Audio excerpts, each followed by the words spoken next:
ਹੈ ਜਦੋਂ ਨਰਿੰਦਰ ਮੋਦੀ ਦੀ ਲਹਿਰ ਜਿਹੜੀ ਉਹ ਚਰਮ ਤੇ ਸੀਗੀ। ਤਾਂ 2014 ਚ ਆਏ ਸੈਂਟਰ ਦੇ ਵਿੱਚ, ਫਿਰ ਉਮੀਦ ਜਗੀ ਸੀਗੀ ਇਹਨਾਂ ਵਾਸਤੇ, ਆਸ ਦੀ ਕਿਰਨ ਸੀਗੀ ਕਿ ਦਿੱਲੀ ਹੁਣ ਅਸੀਂ ਕਬਜ਼ਾ ਲਵਾਂਗੇ, ਮਤਲਬ ਕਿ ਪੂਰਨ ਤੌਰ ਤੇ ਕਬਜ਼ਾ ਲਾਂਗੇ, ਜਿਹੜਾ ਅਰਧ ਰਾਜ ਜਿਹੜਾ ਉਧਰੋਂ ਉਹ ਵੀ ਅਸੀਂ ਹਾਸਲ ਕਰ ਲਵਾਂਗੇ। ਪਰ ਐਨ ਮੌਕੇ ਤੇ ਐਂਟਰੀ ਹੁੰਦੀ ਹੈ ਅਰਵਿੰਦ ਕੇਜਰੀਵਾਲ ਦੀ ਜ਼ਬਰਦਸਤ ਤਰੀਕੇ ਨਾਲ। ਉਸ ਤੋਂ ਬਾਅਦ ਫਿਰ ਉਹ ਟੋਟਲੀ ਵਾਸ਼ ਆਊਟ ਹੀ ਕਰ ਦਿੰਦੇ ਇੱਕ ਤਰ੍ਹਾਂ ਨਾਲ ਇਹਨਾਂ ਨੂੰ। ਤਾਂ ਹੁਣ ਭਾਰਤੀ ਜਨਤਾ ਪਾਰਟੀ, ਔਰ ਖਾਸ ਤੌਰ ਤੇ ਜੇ ਤੁਸੀਂ ਵੇਖੋਗੇ ਤੇ ਉੱਥੇ ਜਿਹੜਾ ਮਨੋਜ ਤਿਵਾਰੀ ਆ ਉਹਦੀ ਵੀ ਇੱਜ਼ਤ ਜਿਹੜੀ ਆ ਦਾਅ ਤੇ ਲੱਗ ਜਾਣੀ ਆ, ਕਿਉਂਕਿ ਮਨੋਜ ਤਿਵਾਰੀ ਨੂੰ ਇਹਨਾਂ ਨੇ ਲਿਆਂਦਾ ਸੀ ਇਸ ਕਰਕੇ ਕਿਉਂਕਿ ਬਹੁਤ ਸਾਰੇ ਉਹਦੇ ਏਰੀਏ ਦੇ ਇੱਥੋਂ ਦੇ ਵੋਟਰ ਆ, ਤਕਰੀਬਨ ਦੱਸਦੇ ਕਿ 30-40% ਵੋਟ ਵੀ ਬਣ ਜਾਂਦੀ ਆ ਜੇ ਸਾਰਾ ਲਾਈਏ ਤਾਂ ਉਹ ਮਨੋਜ ਤਿਵਾੜੀ ਨੂੰ ਲਿਆਂਦਾ ਇਹਨਾਂ ਨੇ। ਪਹਿਲਾਂ ਉਹ ਸਮਾਜਵਾਦੀ ਪਾਰਟੀ ਵੱਲੋਂ ਇਲੈਕਸ਼ਨ ਲੜਿਆ ਸੀ, ਹਾਰ ਗਿਆ, ਫਿਰ ਇਹਨਾਂ ਦੇ ਨਾਲ ਹੀ ਆ ਰਲਿਆ, ਇਹਨਾਂ ਦੀਆਂ ਬੁਰਾਈਆਂ ਪਹਿਲਾਂ ਕਰਦਾ ਵੀ ਰਿਹਾ। ਤਾਂ ਮਨੋਜ ਤਿਵਾੜੀ ਦੀ ਵੀ ਸਾਖ ਜਿਹੜੀ ਆ ਉਹ ਦਾਅ ਤੇ ਆ। ਤਾਂ ਦੂਸਰੇ ਪਾਸੇ ਜਿਹੜੇ ਹੋਰ ਵਿਜੇ ਗੋਇਲ ਆ ਉਹਨਾਂ ਦਾ ਵਕਾਰ ਵੀ ਦਾਅ ਤੇ ਆ। ਜਾਂ ਕਹਿ ਲਈਏ ਆਪਾਂ ਸਿੱਧੇ ਤੌਰ ਤੇ ਇਸ ਸਾਰੇ ਦ੍ਰਿਸ਼ਟਾਂਤ ਨੂੰ ਦੇਖ ਕੇ ਕਹਿ ਲਈਏ ਤਾਂ ਭਾਰਤੀ ਜਨਤਾ ਪਾਰਟੀ ਤੇ ਜ਼ਿਆਦਾ ਦਬਾਅ ਹੈ। ਉਹਨਾਂ ਦੀ ਜਿਹੜੀ ਉੱਥੋਂ ਦੀ ਲੋਕਲ ਲੀਡਰਸ਼ਿਪ ਆ ਉਹਦੇ ਤੇ ਬਹੁਤ ਭਾਰੀ ਦਬਾਅ ਰਹੇਗਾ ਕਿ ਕਿਸੇ ਤਰੀਕੇ ਨਾਲ ਅਸੀਂ ਅੱਗੇ ਵਧੀਏ। ਤਾਂ ਖੈਰ ਹੁਣ ਆਮ ਆਦਮੀ ਪਾਰਟੀ ਨੇ, ਕਿਉਂਕਿ ਇਹ ਹਾਲੇ ਦੁਵਿਧਾ ਦੇ ਵਿੱਚ ਆ, ਕਨਫਿਊਜ਼ਨ ਦੇ ਵਿੱਚ ਆ, ਜਿਹੜੇ ਮਨੋਜ ਤਿਵਾਰੀ ਆ ਉਹਨਾਂ ਨੂੰ ਜ਼ਿਆਦਾ ਹੱਕ ਦਿੱਤਾ ਗਿਆ ਕਿ ਤੁਸੀਂ ਆਪਣੇ ਹਿਸਾਬ ਕਿਤਾਬ ਨਾਲ ਟਿਕਟਾਂ ਦੀ ਵੰਡ ਕਰੋ। ਅੱਜ ਵੀ ਇਹਨਾਂ ਦਾ ਉੱਥੇ ਹਾਂ ਨਾ ਵਾਲਾ ਸਿਲਸਿਲਾ ਚੱਲਦਾ ਰਿਹਾ। ਜਿਹੜੇ ਇਹਨਾਂ ਦੇ ਹਰਿਆਣੇ 'ਚ ਉਹ ਹੈਗੇ ਆ ਪਾਰਟਨਰ JJP ਵਾਲੇ, ਉਹਨਾਂ ਦੇ ਨਾਲ ਇਹਨਾਂ ਦਾ ਅਲਾਇੰਸ ਹੋਣ ਜਾ ਰਿਹਾ ਸੀਗਾ। ਦਿੱਲੀ ਦੀ ਲੋਕਲ ਲੀਡਰਸ਼ਿਪ ਨੇ ਉਹਨਾਂ ਨੂੰ ਸਿਰ ਫੇਰ ਦਿੱਤਾ ਕਿ ਨਹੀਂ, ਅਸੀਂ ਇਹਨਾਂ ਨਾਲ ਇੱਥੇ ਕੋਈ ਸਮਝੌਤਾ ਨਹੀਂ ਕਰਾਂਗੇ। ਇਹ ਤੋਂ ਇਲਾਵਾ ਸ਼੍ਰੋਮਣੀ ਅਕਾਲੀ ਦਲ ਬਾਦਲ ਵਾਸਤੇ ਉਹਨਾਂ ਨੇ ਹਾਂ ਕਰ ਦਿੱਤੀ ਕਿ ਇਹਨਾਂ ਦੇ ਨਾਲ ਅਲਾਇੰਸ ਕਰ ਲਓ। ਤਾਂ ਕਹਿਣ ਦਾ ਮਤਲਬ ਹਾਲੇ ਇੱਧਰ ਤੇ ਜੋੜ ਤੋੜ ਲੱਗ ਰਹੇ ਆ, ਪਰ ਇਸੇ ਦਰਮਿਆਨ ਲੋਕ ਜਨਸ਼ਕਤੀ ਪਾਰਟੀ ਨੇ ਵੀ ਇੱਕ ਝਟਕਾ ਦੇ ਦਿੱਤਾ। ਜਿਹੜੇ ਕੇਂਦਰ ਦੇ ਵਿੱਚ ਇਹਨਾਂ ਦੇ ਭਾਈਵਾਲ ਆ ਉਹਨਾਂ ਨੇ ਆਪਣੇ ਜਿਹੜੇ ਉਮੀਦਵਾਰ ਸੀਗੇ ਉਹਨਾਂ ਦੀ ਸੂਚੀ ਜਾਰੀ ਕਰ ਦਿੱਤੀ। ਮੇਰੇ ਖਿਆਲ ਦੇ ਨਾਲ 15 ਉਮੀਦਵਾਰਾਂ ਦੀ ਪਹਿਲੀ ਲਿਸਟ ਜਿਹੜੀ ਆ ਉਹਨਾਂ ਨੇ ਜਾਰੀ ਕੀਤੀ ਆ।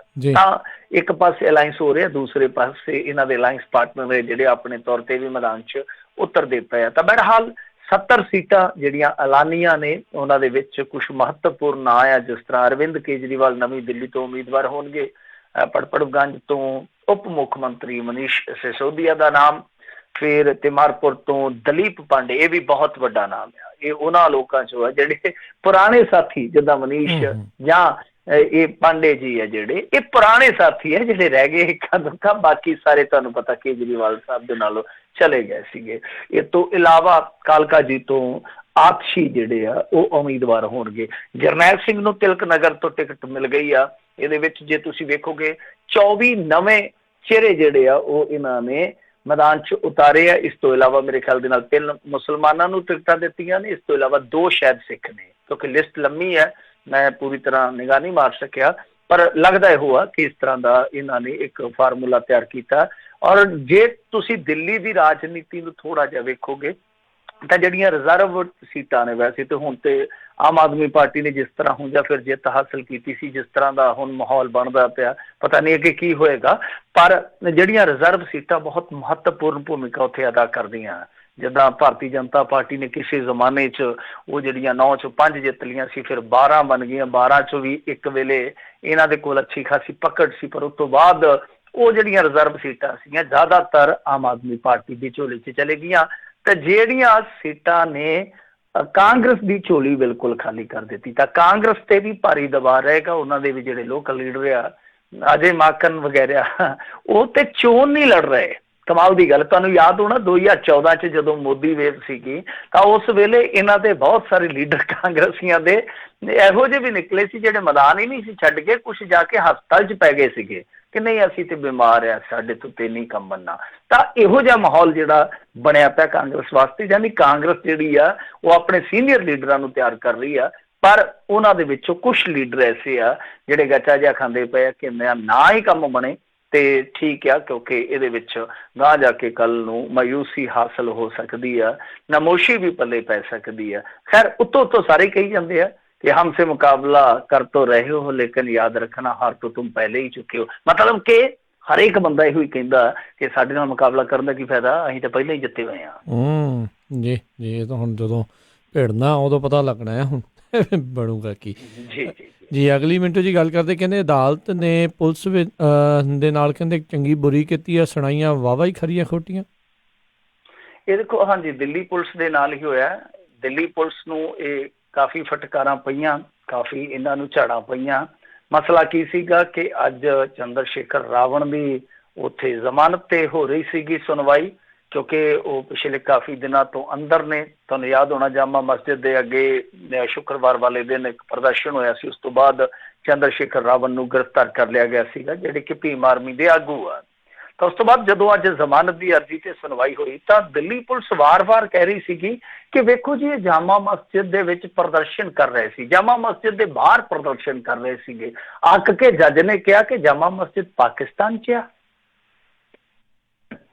ਨੇ ਵੀ ਆਖਿਆ ਕਿ ਜੇ ਜਾਮਾ ਮਸਜਿਦ ਪਾਕਿਸਤਾਨ 'ਚ ਵੀ ਆ ਤੇ ਕੋਈ ਫਰਕ ਨਹੀਂ ਪੈਂਦਾ, ਉੱਥੇ ਵੀ ਸ਼ਾਂਤਮਈ ਢੰਗ ਦੇ ਨਾਲ ਪ੍ਰਦਰਸ਼ਨ ਕੀਤਾ ਜਾ ਸਕਦਾ। ਕਿਹੜੀਆਂ ਗੱਲਾਂ ਕਰਦੇ ਹੋ ਤੁਸੀਂ? ਤਾਂ ਬਹੁਤ ਵੱਡੀ ਇਹ ਇੱਕ ਫਿਟਕਾਰ ਸੀਗੀ ਦਿੱਲੀ ਪੁਲਿਸ ਵਾਸਤੇ। ਇਸ ਤੋਂ ਇਲਾਵਾ ਅੱਜ ਇੱਕ ਹੋਰ ਟਿੱਪਣੀ ਕੀਤੀ ਅਦਾਲਤ ਨੇ ਕਿ ਜੋ ਗੱਲ ਸੰਸਦ ਦੇ ਵਿੱਚ ਕਹਿਣੀ ਚਾਹੀਦੀ ਸੀ ਉਹ ਨਹੀਂ ਕਹੀ ਗਈ, ਇਸੇ ਕਰਕੇ ਲੋਕ ਸੜਕਾਂ ਤੇ ਆ। ਤਾਂ ਤੁਸੀਂ ਇਹਦਾ ਆਪ ਹੀ ਅਰਥ ਕੱਢ ਲਓ ਕਿ ਅਰਥ ਕੀ ਨਿਕਲਦਾ ਹੈ। ਤਾਂ ਅਦਾਲਤਾਂ ਜਿਹੜੀਆਂ ਉਹ ਖੁਦ ਮੇਰੇ ਖਿਆਲ ਦੇ ਨਾਲ ਨਾ ਖੁਸ਼ ਆ, ਕਿਉਂਕਿ ਸੁਪਰੀਮ ਕੋਰਟ ਦੇ ਵਿੱਚ ਵੀ ਆਪਾਂ ਦੇਖਿਆ ਕਿ ਇੱਕ ਸੁਣਵਾਈ ਦੇ ਦੌਰਾਨ ਐਸੀ ਹੀ ਟਿੱਪਣੀ ਨਿਕਲੀ ਸੀਗੀ।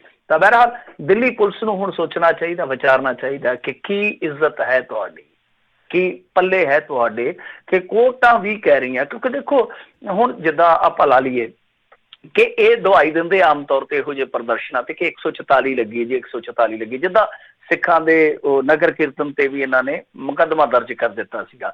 ਪਰ ਤੁਸੀਂ ਦੇਖਿਆ ਹੋਣਾ ਹੈ, ਵੱਡੇ ਵੱਡੇ ਮੁੱਖ ਮੰਤਰੀ ਤੱਕ ਵੀ, ਜਿਹੜੇ ਵੱਡੇ ਵੱਡੇ ਲੀਡਰ ਆ, ਉਹ 144 ਮਿੱਧ ਕੇ ਨਿਕਲ ਜਾਂਦੇ ਹੈਗਾ, ਕੁਛ ਨਹੀਂ ਕੀਤਾ ਜਾਂਦਾ। ਪਰ ਜਦੋਂ ਦੂਸਰਾ ਕੋਈ ਓਪੋਜੀਸ਼ਨ ਵਾਲਾ ਜਾਂ ਕੋਈ ਮਾਤੜ ਲੀਡਰ ਕਾਬੂ ਆ ਜਾਏ, ਉਹਨੂੰ ਚੁੱਕ ਕੇ ਅੰਦਰ ਸੁੱਟ ਦਿੰਦੇ ਆ। ਤਾਂ ਵੈਸੇ ਵੀ ਅੱਜ ਤੁਹਾਨੂੰ ਪਤਾ ਹੀ ਆ, ਇਹੋ ਜਿਹਾ ਮਾਹੌਲ ਚੱਲਦਾ ਪਿਆ ਅੱਜ ਦੇ, ਆਪਾਂ ਜੇ ਦਿਨ ਦੇ ਵਿੱਚ ਦੇਖੀਏ, ਅੱਜ ਦੀ ਤਾਰੀਖ ਦੇ ਵਿੱਚ ਦੇਖੀਏ, ਐਸਾ ਮਾਹੌਲ ਚੱਲਦਾ ਪਿਆ ਕਿ ਖੁਦ ਪੁਲਿਸ ਨੂੰ ਉਕਸਾ ਕੌਣ ਰਿਹਾ? ਦੇਸ਼ ਦਾ ਗ੍ਰਹਿ ਮੰਤਰੀ। ਗ੍ਰਹਿ ਮੰਤਰੀ ਕੌਣ ਆ? ਅਮਿਤ ਸ਼ਾਹ। ਕਿ ਜੇ ਕੋਈ ਦੇਸ਼ ਵਿਰੋਧੀ ਨਾਅਰੇ ਲਾਊਗਾ, ਅਸੀਂ ਉਹਨੂੰ ਚੱਕ ਕੇ ਅੰਦਰ ਸੁੱਟ ਦਿਆਂਗੇ। ਆ ਜਬਲਪੁਰ ਵਾਲੀ ਰੈਲੀ ਨੂੰ ਮੈਂ ਕੋਟ ਕਰਕੇ ਕਹਿ ਰਿਹਾ, ਉਹਦੇ ਵਿੱਚ ਇਹਨਾਂ ਨੇ ਆਹ ਸ਼ਬਦਾਵਲੀ ਇਸਤੇਮਾਲ ਕੀਤੀ ਆ ਕਿ ਜਿਹੜੇ ਲੋਕ ਕਹਿੰਦੇ ਆ ਭਾਰਤ ਤੇਰੇ ਟੁਕੜੇ ਹੋਣਗੇ, ਇਨਸ਼ਾਅੱਲਾ ਇਨਸ਼ਾਅੱਲਾ ਇਨਸ਼ਾਅੱਲਾ ਇਨਸ਼ਾਅੱਲਾ 2 ਵਾਰੀ ਦੁਹਰਾ ਕੇ ਤਾਂ ਕਿਹਾ ਜਾ ਰਿਹਾ ਵਾ, ਤਾਂ ਕਿ ਇਨਸ਼ਾਅੱਲਾ ਇਨਸ਼ਾਅੱਲਾ ਜਿਹੜੇ ਲੋਕਾਂ ਦੇ ਨਾਲ ਜੁੜਿਆ ਉਹਨਾਂ ਲੋਕਾਂ ਪ੍ਰਤੀ ਨਫ਼ਰਤ ਜਿਹੜੀ ਆ ਹੋਰ ਗੂੜੀ ਹੋ ਸਕੇ, ਗਾੜੀ ਹੋ ਸਕੇ ਕਿ ਇਹੋ ਹੀ ਇਸ ਤਰ੍ਹਾਂ ਕਰਦੇ ਆ ਤੇ ਅਸੀਂ ਇਹਨਾਂ ਨੂੰ ਛੱਡਾਂਗੇ ਨਹੀਂ। ਤਾਂ ਜਦੋਂ ਤੁਸੀਂ ਇਸ ਤਰ੍ਹਾਂ ਦੀ ਪਰਸੈਪਸ਼ਨ ਕ੍ਰੀਏਟ ਕਰਦੇ ਹੋ, ਤੁਸੀਂ ਇਸ ਤਰ੍ਹਾਂ ਦੀ ਧਾਰਨਾ ਜਿਹੜੀ ਆ ਉਹ ਪੈਦਾ ਕਰਦੇ ਹੋ, ਤਾਂ ਫਿਰ ਇਹੋ ਜਿਹੀਆਂ ਵਧੀਕੀਆਂ ਪੁਲਿਸ ਕਰੂਗੀ। ਜਦ ਕਿ ਜੇ ਆਪਾਂ ਹੁਣ ਦੇਖੀਏ ਦੇਸ਼ ਵਿਰੋਧੀ ਨਾਅਰੇ, ਤਾਂ ਦੇਸ਼ ਵਿਰੋਧੀ ਨਾਅਰਾ ਲਾਉਣ ਤੇ ਵੀ ਦੇਸ਼ ਧਰੋਹ ਦਾ ਕੋਈ ਮੁਕੱਦਮਾ ਨਹੀਂ ਬਣਦਾ, ਰਾਜ ਧਰੋਹ ਦਾ ਕੋਈ ਮੁਕੱਦਮਾ ਨਹੀਂ ਬਣਦਾ। ਕਿਉਂਕਿ ਆਪਾਂ ਦੇਖਿਆ 2 ਸਿੱਖਾਂ ਨੇ ਜਿਵੇਂ 1984 ਚ ਹਿੰਦੁਸਤਾਨ ਮੁਰਦਾਬਾਦ ਖਾਲਿਸਤਾਨ ਜ਼ਿੰਦਾਬਾਦ ਕਿਹਾ ਸੀ, ਉਸ ਤੋਂ ਬਾਅਦ ਮੁਕੱਦਮਾ ਚੱਲਿਆ। 1995 ਚ ਸੁਪਰੀਮ ਕੋਰਟ ਨੇ ਸਾਫ਼ ਕਰ ਦਿੱਤਾ ਸੀਗਾ ਕਿ ਇਹ ਦੇਸ਼ ਧਰੋਹ ਦੇ ਅੰਦਰ ਨਹੀਂ ਆਉਂਦਾ, ਰਾਜ ਧਰੋਹ ਦੇ ਅੰਦਰ ਨਹੀਂ ਆਉਂਦਾ। ਕਿਵੇਂ ਆ ਸਕਦਾ? ਨਾਰੇ ਨਾਲ ਕੁਛ ਨਹੀਂ ਹੋਣਾ।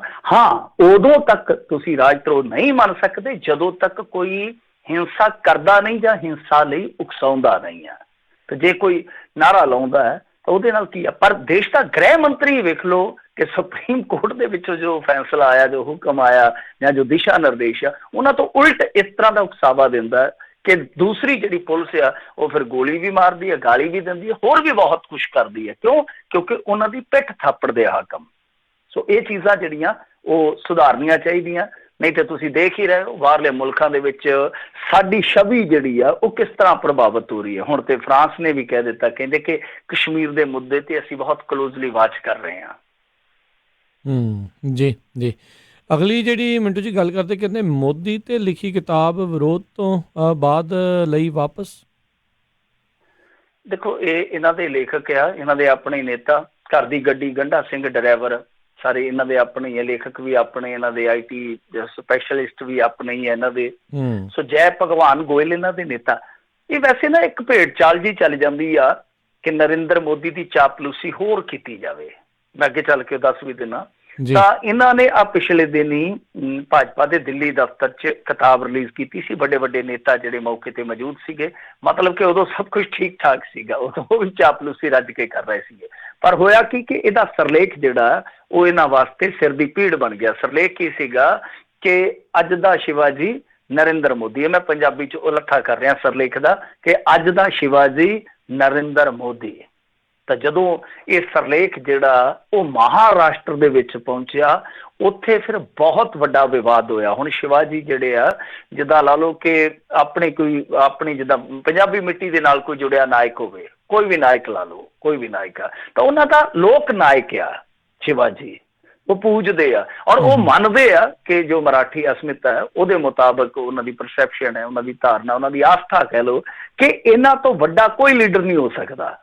ਤੇ ਉੱਥੇ ਫਿਰ ਸ਼ਿਵ ਸੈਨਾ ਨੂੰ ਸਵਾਲ ਹੋਣੇ ਸ਼ੁਰੂ ਹੋ ਗਏ ਕਿ ਕਿਉਂ ਭਾਈ, ਤੁਸੀਂ ਤੇ ਕਹਿੰਦੇ ਹੋ ਇਹ ਆ ਦੇਖੋ ਹੁਣ ਭਾਜਪਾ ਵਾਲੇ। ਤਾਂ ਉਹਨਾਂ ਨੇ ਦਬਾਅ ਬਣਾਉਣਾ ਸ਼ੁਰੂ ਕਰ ਦਿੱਤਾ। ਵੈਸੇ ਵੀ ਤੁਹਾਨੂੰ ਪਤਾ ਸ਼ਿਵ ਸੈਨਾ ਜਿਹੜੀ ਉੱਤੇ ਮੌਕਾ ਭਾਲਦੀ ਹੈ ਕਿ ਕਦੋਂ ਇਹਨਾਂ ਨੂੰ ਚੂੰਡੀ ਵੱਢੀਏ। ਤਾਂ ਉਹਨਾਂ ਨੇ ਜਿਹੜਾ ਸ਼ਿਵਾਜੀ ਦਾ ਵੰਸ਼ ਆ ਉਹਨਾਂ ਤੇ ਗਾਂ ਚਲਾਉਣਾ ਸ਼ੁਰੂ ਕਰ ਦਿੱਤਾ ਦਬਾਅ। ਜਿਹੜੇ ਉਹਨਾਂ ਦੇ ਹੈਗੇ ਆ ਅੱਗੇ ਪੈਰੋਕਾਰ, ਉਹਨਾਂ ਤੇ ਦਬਾਅ ਬਣਾਉਣਾ ਸ਼ੁਰੂ ਕਰ ਦਿੱਤਾ, ਜਿਹੜੇ ਕਿ ਭਾਰਤੀ ਜਨਤਾ ਪਾਰਟੀ ਨੂੰ ਕੁਝ ਸਪੋਰਟ ਵੀ ਕਰਦੇ ਆ। ਤਾਂ ਉਸ ਤੋਂ ਬਾਅਦ ਫਿਰ ਇਹ ਮਾਮਲਾ ਜਿਹੜਾ ਵੱਧਦਾ ਗਿਆ। ਇੰਨਾ ਜ਼ਬਰਦਸਤ ਦਬਾਅ ਬਣਿਆ ਕਿ ਇਹ ਪੁਸਤਕ ਜਿਹੜੀ ਆ ਉਹ ਨਾ ਸਿਰਫ ਇਹਨਾਂ ਨੂੰ ਵਾਪਸ ਲੈਣੀ ਪਈ, ਬਲਕਿ ਕਹਿਣਾ ਪਿਆ ਕਿ ਸਾਡੀ ਪਾਰਟੀ ਜਿਹੜੀ ਆ ਉਹ ਇਸ ਬੰਦੇ ਦੇ ਨਾਲ ਨਹੀਂ ਖੜ ਰਹੀ। ਜਿਵੇਂ ਕਿ ਆਮ ਤੌਰ ਤੇ ਕਹਿੰਦੇ ਹੁੰਦੇ ਆਪਾਂ ਅਕਸਰ ਗੱਲ ਕਰਦੇ ਆ ਕਿ ਜਦੋਂ ਕਸੂਤੀ ਫਸ ਜਾਂਦੀ ਹੈ ਭਾਜਪਾ, ਫਿਰ ਇਹਨਾਂ ਦੇ ਕੋਲ ਇੱਕੋ ਗੱਲ ਹੁੰਦੀ ਹੈ ਕਿ ਗੇਅਰ ਲਾ ਕੇ ਬੈਕ ਤੇ ਪਿੱਛੇ ਨੂੰ ਮੁੜ ਜਾਓ, ਪੁੱਠੇ ਨੂੰ ਮੁੜ ਜਾਓ।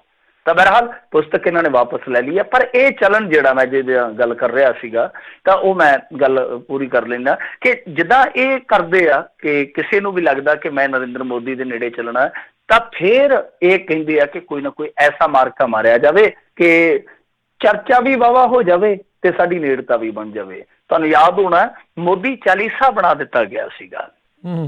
ਹਰ ਮੋਦੀ, ਜਿੱਦਾਂ ਉਹਨਾਂ ਨੇ ਹਰ ਏਦਾਂ ਇੱਕ ਹੈ ਉਹਨਾਂ ਦਾ ਨਾਂ ਹਰ ਮਹਾਦੇਵ, ਤਾਂ ਏਦਾਂ ਬਣਾ ਦਿੱਤਾ ਸੀ ਨਾਰਾ ਹਰ ਮੋਦੀ। ਫਿਰ ਬਾਅਦ ਦੇ ਵਿੱਚ ਉਹਨੂੰ ਬਦਲਿਆ ਗਿਆ ਸੀ, ਘਰ ਮੋਦੀ ਕੀਤਾ ਗਿਆ ਸੀਗਾ। ਏਦਾਂ ਹਰ ਮੋਦੀ, ਘਰ ਮੋਦੀ, ਇਸ ਤਰ੍ਹਾਂ ਨਾਰਾ ਜਿਹੜਾ ਉਹ ਵੀ ਇੱਕ ਵਾਰੀ ਵਿਵਾਦਤ ਬਣ ਗਿਆ। ਮੰਦਿਰ ਬਣਾ ਦਿੱਤੇ ਗਏ ਆ। ਮਤਲਬ ਕਿ ਇੱਕ ਬੰਦੇ ਨੂੰ, ਇੱਕ ਆਮ ਬੰਦੇ ਨੂੰ ਜਿਹੜਾ ਖੁਦ ਕਹਿੰਦਾ ਕਿ ਮੈਂ ਪ੍ਰਧਾਨ ਸੇਵਕ ਹਾਂ, ਮਤਲਬ ਕਿ ਮੈਂ ਸੇਵਾਦਾਰ ਹਾਂ, ਮੁੱਖ ਸੇਵਾਦਾਰ ਹੈ ਇਸ ਦੇਸ਼ ਦਾ, ਉਹਨੂੰ ਇੱਕ ਭਗਵਾਨ ਬਣਾ ਕੇ ਪੇਸ਼ ਕਰਨਾ, ਮੇਰੇ ਖਿਆਲ ਦੇ ਨਾਲ ਤਾਂ ਹੀ ਉਹ ਸ਼ਿਵ ਸੈਨਾ ਦੇ ਜਿਹੜੇ ਸੰਜੇ ਰਾਉਤ ਹੈ ਨਾ, ਉਹਨਾਂ ਨੇ ਇੱਕ ਦਿਨ ਸ਼ੇਅਰ ਲਿਖਿਆ ਸੀਗਾ, ਹਾਲਾਂਕਿ ਨਰਿੰਦਰ ਮੋਦੀ ਨੂੰ ਸਿੱਧੇ ਤੌਰ ਤੇ ਸੰਬੋਧਿਤ ਨਹੀਂ ਕੀਤਾ, ਪਰ ਕਿਤੇ ਨਾ ਅਸਿੱਧੇ ਰੂਪ ਦੇ ਵਿੱਚ ਪਹੁੰਚ ਉਧਰ ਹੀ ਸੀਗੀ। ਉਹਨਾਂ ਲਿਖਿਆ ਸੀਗਾ ਕਿ ਤੂਫਾਨੋਂ ਮੇਂ ਕਸ਼ਤੀਆਂ ਔਰ ਹੰਕਾਰ ਮੇਂ ਹਸਤੀਆਂ ਅਕਸਰ ਡੂਬ ਜਾਇਆ ਕਰਤੀਆਂ।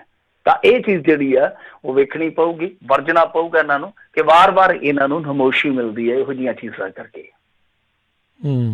ਜੀ। ਅਗਲੀ ਜਿਹੜੀ ਮਿੰਟੂ ਜੀ ਗੱਲ ਕਰਦੇ, ਕਹਿੰਦੇ ਮਾਘੀ ਦੀ ਕਾਨਫਰੰਸ ਦੇ ਉੱਤੇ ਸੁਖਬੀਰ ਟਕਸਾਲੀਆਂ ਦੇ ਉੱਤੇ ਕਹਿੰਦੇ ਵਰਿਆ ਤੇ ਉੱਧਰ ਜਗਮੀਤ ਬਰਾੜ ਨੇ ਅਰੂਸਾ ਦਾ ਮਾਮਲਾ ਚੱਕਿਆ। ਦੇਖੋ ਪਹਿਲਾਂ ਤੇ ਬੱਦਲ ਵਰਿਆ ਨਾ, ਇਹਨਾਂ ਦੀਆਂ ਤਿਆਰੀਆਂ ਤੇ ਬੱਦਲ ਵਰਿਆ। ਕੱਲ ਲੋਹੜੀ ਸੀਗੀ, ਲੋਹੜੀ ਦੇ ਮੌਕੇ ਤੇ ਇੱਥੇ ਸਾਡੇ ਮੁਕਤਸਰ ਜ਼ਿਲ੍ਹੇ ਦੇ ਵਿੱਚ ਸਾਰਾ ਦਿਨ ਹੀ ਮੀਂਹ ਪੈਂਦਾ ਰਿਹਾ।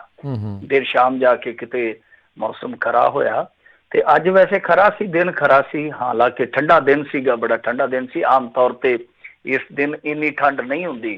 ਤਾਂ ਉਹ ਜਿਹੜੀ ਤਿਆਰੀ ਕੀਤੀ ਸੀ ਇਹਨਾਂ ਪਹਿਲੇ ਪੰਡਾਲ ਦੀ, ਉਹ ਤੇ ਸਾਰੀ ਤਿਆਰੀ ਰੁੜ ਗਈ, ਧੁੱਪ ਗਈ। ਫਿਰ ਉਸ ਤੋਂ ਬਾਅਦ ਇਹ ਜਿਹੜੀ SGPC ਦੀ ਪੱਕੀ ਥਾਂ ਹੀ ਇਹਨਾਂ ਵਾਸਤੇ ਮੁਕਰਰ ਕੀਤੀ ਗਈ ਹੈ ਰੈਲੀ ਲਈ, ਉਹ ਬਦਲ ਕੇ ਫਿਰ ਇੱਕ ਉਰਾਂ ਸਾਡੇ ਮਲੋਟ ਰੋਡ ਤੇ ਇੱਕ ਵੱਡਾ ਪੈਲਸ ਹੈਗਾ, ਉੱਥੇ ਇਹਨਾਂ ਨੇ ਥਾਂ ਕੀਤੀ ਸੀ ਮੁਕਰਰ ਰੈਲੀ ਵਾਸਤੇ। ਤਾਂ ਉਹ ਜਿਹੜੀ ਥਾਂ ਨਿਸ਼ਚਿਤ ਕੀਤੀ ਸੀਗੀ, ਉੱਥੇ ਦੇਖੋ ਇਕੱਠ ਜਿਹੜਾ ਸੀਗਾ, ਮੈਂ ਮੰਨਦਾ ਕਿ ਜਿੰਨਾ ਆਮ ਤੌਰ ਤੇ ਅਕਾਲੀਆਂ ਦੀ ਕਾਨਫਰੰਸ 'ਚ ਇਕੱਠ ਹੋਇਆ ਕਰਦਾ, ਉਹਦੇ ਮੁਕਾਬਲੇ ਕੁਛ ਵੀ ਨਹੀਂ। ਦੂਜਾ ਤੀਜਾ ਹਿੱਸਾ ਲਾ ਲਓ, ਬਹੁਤ ਘੱਟ ਸੀ ਜਿੰਨੀਆਂ ਕੋ ਵਿਜ਼ੂਅਲ ਦੇਖੀਆਂ ਮੈਂ ਉਹਦੇ ਵਿੱਚ, ਜਿੱਦਾਂ ਆਮ ਰਵਾਇਤੀ ਇਕੱਠ ਹੁੰਦਾ ਅਕਾਲੀ ਦਲ ਬਾਦਲ ਦਾ। ਕਿਉਂਕਿ ਮੌਸਮ ਦੀ ਮਾਰ, ਜਿੱਦਾਂ ਮੈਂ ਤੁਹਾਨੂੰ ਕਿਹਾ ਮੌਸਮ ਦੀ ਮਾਰ ਪੈ ਗਈ, ਇੱਕ ਜਿਹੜੀ ਜਗ੍ਹਾ ਸੀਗੀ ਉਹ ਮੁਕਤਸਰ ਸ਼ਹਿਰ ਤੋਂ ਕਾਫੀ ਦੂਰ ਲਿਜਾਣੀ ਪਈ। ਤਾਂ ਕਿਤੇ ਨਾ ਕਿਤੇ ਕੁਛ ਕਾਰਨ ਰਹੇ ਕਿ ਇਹਨਾਂ ਦਾ ਇਕੱਠ ਜਿਹੜਾ ਉਹ ਨਹੀਂ ਓਨਾ ਹੋ ਸਕਿਆ ਜਿੰਨਾ ਆਮ ਤੌਰ ਤੇ ਹੋ ਜਾਂਦਾ, ਰਵਾਇਤੀ ਤੌਰ ਤੇ ਜਿੰਨਾ ਹੁੰਦਾ। ਤਾਂ ਖੈਰ ਇਹ ਜਿਹੜੀ ਰੈਲੀ ਸੀਗੀ ਇਹ ਉਹਦਾ ਇੱਕ ਪੱਖ ਹੈ, ਕਿਉਂਕਿ ਹਮੇਸ਼ਾ ਅਸੀਂ ਪੰਜਾਬੀ ਰੈਲੀਆਂ ਨੂੰ ਇਕੱਠ ਦੇ ਹਿਸਾਬ ਕਿਤਾਬ ਨਾਲ ਹੀ ਤੋਲਦੇ ਹਾਂ ਕਿ ਇਕੱਠ ਕਿੰਨਾ ਕੁ ਸੀਗਾ। ਤਾਂ ਮੈਂ ਕਿਹਾ ਕਿ ਇਸ ਤੋਂ ਪਹਿਲਾਂ ਕਿ ਮੇਰੇ ਇਨਬਾਕਸ ਦੇ ਵਿੱਚ ਮੈਸੇਜ ਆ ਜਾਣ ਕਿ ਹਾਂ ਭਾਈ ਇਕੱਠ ਕਿੰਨਾ ਕੁ ਸੀ, ਤਾਂ ਇਕੱਠ ਪਹਿਲਾਂ ਹੀ ਦੱਸ ਦਈਏ ਕਿ ਇਕੱਠ ਰਵਾਇਤੀ ਤੌਰ ਤੇ ਇਸ ਕਰਕੇ ਘੱਟ ਸੀ ਕਿਉਂਕਿ ਮੌਸਮ ਦੀ ਵੀ ਇੱਕ ਮਾਰ ਪਈ ਆ। ਦੂਜੀ ਚੀਜ਼ ਇਹ ਆ ਕਿ ਪ੍ਰਕਾਸ਼ ਸਿੰਘ ਬਾਦਲ ਉੱਥੇ ਨਹੀਂ ਪਹੁੰਚੇ, ਕਾਰਨ ਇਹ ਦੱਸਿਆ ਗਿਆ ਕਿ ਉਹ ਥੋੜਾ ਜਿਹਾ ਬਿਮਾਰ ਸ਼ੁਮਾਰ ਇਸ ਕਰਕੇ ਨਹੀਂ ਆ ਸਕੇ। ਬਾਕੀ ਦੂਜੀ ਲੀਡਰਸ਼ਿਪ ਇਹਨਾਂ ਦੀ ਆਈ ਆ, ਸਾਰਿਆਂ ਨੇ ਹੀ ਸੂਈ ਜਿੱਦਾਂ ਕਹਿ ਲਈਏ ਨਾ ਕਿ ਐ ਮਿੱਥ ਕੇ ਟਕਸਾਲੀਆਂ ਤੇ ਜ਼ਿਆਦਾ ਰੱਖੀ ਆ, ਯਾਨੀ ਜੇ ਤੁਸੀਂ ਸਿੱਟਾ ਕੱਢੋਗੇ ਤਾਂ ਟਕਸਾਲੀਆਂ ਤੇ ਜ਼ਿਆਦਾ ਹੀ ਸੂਈ ਰੱਖੀ, ਔਰ ਖਾਸ ਤੌਰ ਤੇ ਸੁਖਦੇਵ ਸਿੰਘ ਢੀਂਡਸਾ ਤੇ। ਸੁਖਦੇਵ ਸਿੰਘ ਢੀਂਡਸਾ ਬਾਰੇ ਤੇ ਅੱਜ ਸੁਖਬੀਰ ਸਿੰਘ ਬਾਦਲ ਇੱਥੋਂ ਤੱਕ ਬੋਲ ਗਏ ਕਿ 30 ਸਾਲਾਂ 'ਚ ਇੱਕ ਇਲੈਕਸ਼ਨ ਜਿੱਤੇ ਆ, ਸਿਰਫ ਇੱਕ ਇਲੈਕਸ਼ਨ, ਔਰ ਹਰੇਕ ਵਾਰੀ ਹਲਕਾ ਬਦਲ ਦਿੰਦੇ ਸੀ ਕਿਉਂਕਿ ਇਹਨਾਂ ਨੂੰ ਪਤਾ ਲੱਗ ਜਾਂਦਾ ਸੀਗਾ ਕਿ ਲੋਕ ਮੇਰਾ ਭੇਤ ਪਾ ਗਏ, ਹੁਣ ਨਹੀਂ ਮੈਨੂੰ ਕਿਸੇ ਨੇ ਵੋਟ ਪਾਉਣੀ। ਯਾਨੀ ਇੱਥੋਂ ਤੱਕ ਗੱਲ ਕਹਿ ਦਿੱਤੀ ਕਿ ਪਰਮਿੰਦਰ ਢੀਂਡਸਾ ਖੁਦ ਮੇਰੇ ਕੋਲ ਆਇਆ ਕਿ ਸਨਾਮ ਤੋਂ ਮੈਂ ਇਲੈਕਸ਼ਨ ਨਹੀਂ ਲੜਨੀ, ਮੈਂ ਹਾਰ ਜਾਣਾ, ਮੈਨੂੰ ਕਿਤੋਂ ਹੋਰ ਲੜਾਓ, ਤੇ ਮੈਂ ਆਖਿਆ ਕਿ ਜਾ ਲੜ ਲਓ। ਇੱਥੋਂ ਤੱਕ ਕਹਿ ਦਿੱਤਾ ਕਿ ਸੁਖਦੇਵ ਸਿੰਘ ਢੀਂਡਸਾ ਨੇ ਆਪਦੇ ਜਵਾਈ ਵਾਸਤੇ ਵੀ ਸਾਥੋਂ ਟਿਕਟ ਮੰਗ ਕੇ ਲਈ ਆ, ਸਾਰਾ ਕੁਝ ਖਾ ਕੇ, ਤੇ ਹੁਣ ਸਾਨੂੰ ਹੀ ਨਿੰਦੇ ਆ, ਕਦੇ ਟਕਸਾਲੀ ਨਾ ਸਾਡੇ ਵਫਾਦਾਰ ਹੋਏ ਆ, ਨਾ ਇਹਨਾਂ ਨੇ ਪਾਰਟੀ ਪ੍ਰਤੀ ਆਪਣੀ ਵਫਾਦਾਰੀ ਰੱਖੀ ਆ। ਸੋ ਇਸ ਤਰ੍ਹਾਂ ਦੇ ਤਿੱਖੇ ਹਮਲੇ ਕੀਤੇ ਸੁਖਦੇਵ ਸਿੰਘ ਢੀਂਡਸਾ ਤੇ, ਔਰ ਦੂਸਰੇ ਵੀ ਜਿੱਦਾਂ ਉਹਨਾਂ ਦੇ ਪੁਰਾਣੇ ਸਾਥੀ ਆ ਬਲਵਿੰਦਰ ਸਿੰਘ ਭੂੰਦੜ ਲਾ ਲਓ, ਇਹਨਾਂ ਸਾਰਿਆਂ ਨੇ ਉਹਨਾਂ ਤੇ ਸੂਈ ਰੱਖੀ। ਇਹਦਾ ਮਤਲਬ ਇਹ ਆ ਕਿ ਮਿੱਥ ਕੇ ਆਈ ਸੀਗੀ ਲੀਡਰਸ਼ਿਪ ਕਿ ਇਹਨਾਂ ਨੂੰ ਰਗੜੇ ਲਾਉਣੇ। ਉਹਦਾ ਕਾਰਨ ਇੱਕ ਸ਼ਾਇਦ ਅੰਦਰ ਖਾਤੇ ਜੋ ਮੰਗਦਾ ਪਿਆ ਉਹ ਵੀ ਰਿਹਾ, ਕਿਉਂਕਿ ਸੁਖਦੇਵ ਸਿੰਘ ਢੀਂਡਸਾ ਦੱਸਦੇ ਆ ਕਿ ਮੁੱਢਲੇ ਰੂਪ ਦੇ ਵਿੱਚ ਤਿਆਰੀ ਇਹ ਕਰ ਚੁੱਕੇ ਆ ਕਿ ਸਭ ਤੋਂ ਪਹਿਲਾਂ SGPC ਦੀਆਂ ਚੋਣਾਂ ਕਰਵਾਈਆਂ ਜਾਣ, ਕਿਉਂਕਿ ਭਾਰਤੀ ਜਨਤਾ ਪਾਰਟੀ ਨਾਲ ਉਹਨਾਂ ਦੀ ਥੋੜੀ ਜਿਹੀ ਹੈਗੀ ਆ ਗੁੱਡਵਿਲ, ਤਾਂ ਉਸ ਚੀਜ਼ ਦਾ ਫਾਇਦਾ ਜਿਹੜਾ ਦੂਸਰੇ ਵਿਰੋਧੀ ਆਗੂ ਆ ਜਿਹੜੇ ਲੀਡਰ ਆ ਉਹ ਵੀ ਲੈਣਾ ਚਾਹੁੰਦੇ ਆ। ਤਾਂ ਸੁਖਦੇਵ ਸਿੰਘ ਢੀਂਡਸਾ ਦੱਸਦੇ ਕਿ ਅੰਦਰ ਖਾਤੇ ਤਿਆਰੀ ਕਰੀ ਬੈਠੇ ਆ ਅਮਿਤ ਸ਼ਾਹ ਨੂੰ ਮਿਲ ਕੇ ਕਿ ਹਾਂ ਭਾਈ ਇੱਥੇ ਜਿਹੜੀਆਂ ਵੋਟਾਂ ਹੋਣੀਆਂ, ਇਲੈਕਸ਼ਨਸ ਹੋਣੀਆਂ ਨੇ, ਉਹ ਕਰਵਾ ਦਿੱਤੀਆਂ ਜਾਣ। ਤਾਈਓ ਮੇਰੇ ਖਿਆਲ ਦੇ ਨਾਲ ਅੱਜ ਇਹ ਵੱਡੇ ਹਮਲੇ ਕੀਤੇ ਗਏ ਕਿ ਜੇ ਤੁਸੀਂ ਇੱਥੋਂ ਤੱਕ ਜਾਓਗੇ ਸਾਡੇ ਵਿਰੁੱਧ ਤੇ ਅਸੀਂ ਵੀ ਫਿਰ ਘੱਟ ਨਹੀਂ ਕਰਾਂਗੇ। ਤਾਂ ਬਹਰਹਾਲ ਜਿਹੜੀ ਗੱਲ ਤੁਸੀਂ ਜਗਮੀਤ ਸਿੰਘ ਬਰਾੜ ਦੀ ਕੀਤੀ ਹੈ, ਜਗਮੀਤ ਸਿੰਘ ਬਰਾੜ ਦਾ ਮੈਂ ਕਹੂੰਗਾ ਕਿ ਸੂਤ ਲੱਗ ਗਿਆ। ਮਤਲਬ ਆਂਦੇ ਹੁੰਦੇ ਨਾ ਕਿ ਕਦੇ ਦਾਦੇ ਦੀਆਂ ਕਦੇ ਪੋਤੇ ਦੀਆਂ, ਤੇ ਅੱਜ ਇਹਨਾਂ ਦਾ ਲੱਗ ਗਿਆ ਕਿਉਂਕਿ ਜਿਹੜਾ ਮੁੱਦਾ ਅਕਾਲੀ ਲੀਡਰਸ਼ਿਪ ਆਮ ਤੌਰ ਤੇ ਨਹੀਂ ਚੁੱਕਦੀ, ਔਰ ਖਾਸ ਤੌਰ ਤੇ ਤੁਸੀਂ ਵੇਖਿਆ ਹੋਣਾ ਕਿ ਕੇਂਦਰ ਦੀ ਵਜ਼ੀਰ ਆ ਜਿਹੜੀ ਬੀਬਾ ਹਰਸਿਮਰਤ ਕੌਰ ਬਾਦਲ, ਜੋ ਕਿ ਇੱਕ ਤਰ੍ਹਾਂ ਨਾਲ ਕਹਿ ਲਈਏ ਕਿ ਬਿਲਕੁਲ ਰਾਸ਼ਟਰਵਾਦੀ ਹੈ, ਉਹਨਾਂ ਦੀ ਵਿਚਾਰਧਾਰਾ ਰਾਸ਼ਟਰਵਾਦੀ ਹੈ, ਉਹ ਵੀ ਕਦੇ ਅਰੂਸਾ ਆਲਮ ਦਾ ਮਾਮਲਾ ਨਹੀਂ ਚੁੱਕਦੇ। ਤਾਂ ਅੱਜ ਹੋਇਆ ਕਿ ਜਿਵੇਂ ਜਗਮੀਤ ਸਿੰਘ ਬਰਾੜ ਆਏ, ਹੁਣ ਤੁਹਾਨੂੰ ਪਤਾ ਉਹ ਆਲਾ ਦਰਜੇ ਦੇ ਬੁਲਾਰੇ ਆ, ਤਾਂ ਉਹਨਾਂ ਨੇ ਫਿਰ ਆਪਣੇ ਅੰਦਾਜ਼ ਦੇ ਵਿੱਚ ਅਰੂਸਾ ਆਲਮ ਦਾ ਇੱਕ ਤੇ ਪਿਛੋਕੜ ਫੋਲਿਆ ਕਿ ਕਿਸ ਤਰ੍ਹਾਂ ਇਹਦੀ ਮਾਂ ਇੱਕ ਤਾਨਾਸ਼ਾਹ ਦੀ ਰਖੈਲ ਸੀਗੀ, ਉਸ ਤੋਂ ਬਾਅਦ ਇਹ ਡਿਫੈਂਸ ਦੀ ਪੱਤਰਕਾਰ ਵੀ ਰਹੀ ਆ, ਇਹ ਆਉਂਦੀ ਜਾਂਦੀ ਹੈ ਬਾਰਡਰ ਤੋਂ, ਕਿਸ ਹੈਸੀਅਤ ਨਾਲ ਰਹਿ ਰਹੀ ਆ। ਔਰ ਜਗਮੀਤ ਬਰਾੜ ਨੇ ਸਿੱਧੇ ਤੌਰ ਤੇ ਦੋਸ਼ ਲਾਇਆ ਕਿ ਇਹ ਜਸੂਸੀ ਕਰ ਰਹੀ ਹੈ ਇੰਡੀਆ 'ਚ, ਮਤਲਬ ਸਿੱਧੇ ਤੌਰ ਤੇ ਵੱਡਾ ਦੋਸ਼ ਲਾਇਆ ਕਿ ਮੁੱਖ ਮੰਤਰੀ ਜਿਨ੍ਹਾਂ ਨੂੰ ਬਹੁਤ ਖਿਦਮਤ ਦੇ ਰਹੇ, ਜਿਨ੍ਹਾਂ ਨੂੰ ਬਹੁਤ ਸਰਕਾਰੀ ਸਹੂਲਤਾਂ ਦੇ ਰਹੇ, ਉਹ ਮਹਿਮਾਨ ਜਿਹੜੇ ਆ ਉਹ ਜਸੂਸੀ ਕਰ ਰਹੇ। ਦਾ ਮਤਲਬ ਕਿ ਸਿੱਧੇ ਤੌਰ ਤੇ ਕੈਪਟਨ ਅਮਰਿੰਦਰ ਸਿੰਘ ਤੇ ਉਹਨਾਂ ਨੇ ਸ਼ੱਕ ਜਤਾ ਦਿੱਤਾ। ਤਾਂ ਇਹ ਆਮ ਤੌਰ ਤੇ ਵੱਡਾ ਹਮਲਾ ਅਕਾਲੀ ਦਲ ਨਹੀਂ ਕਰਦਾ ਕਦੇ ਵੀ ਅਮਰਿੰਦਰ ਸਿੰਘ ਤੇ, ਤੁਸੀਂ ਵੇਖਿਆ ਹੋਣਾ, ਪਰ ਜਗਮੀਤ ਬਰਾੜ ਕਰ ਗਿਆ। ਜਗਮੀਤ ਬਰਾੜ ਇਸ ਕਰਕੇ ਕਰ ਗਿਆ ਕਿਉਂਕਿ ਤੁਹਾਨੂੰ ਯਾਦ ਹੋਣਾ ਹੈ ਕਿ ਜਗਮੀਤ ਬਰਾੜ ਨੂੰ ਪਾਰਟੀ ਚੋਂ ਕਢਵਾਉਣ ਵਾਲੇ ਕੈਪਟਨ ਅਮਰਿੰਦਰ ਸਿੰਘ ਸੀ।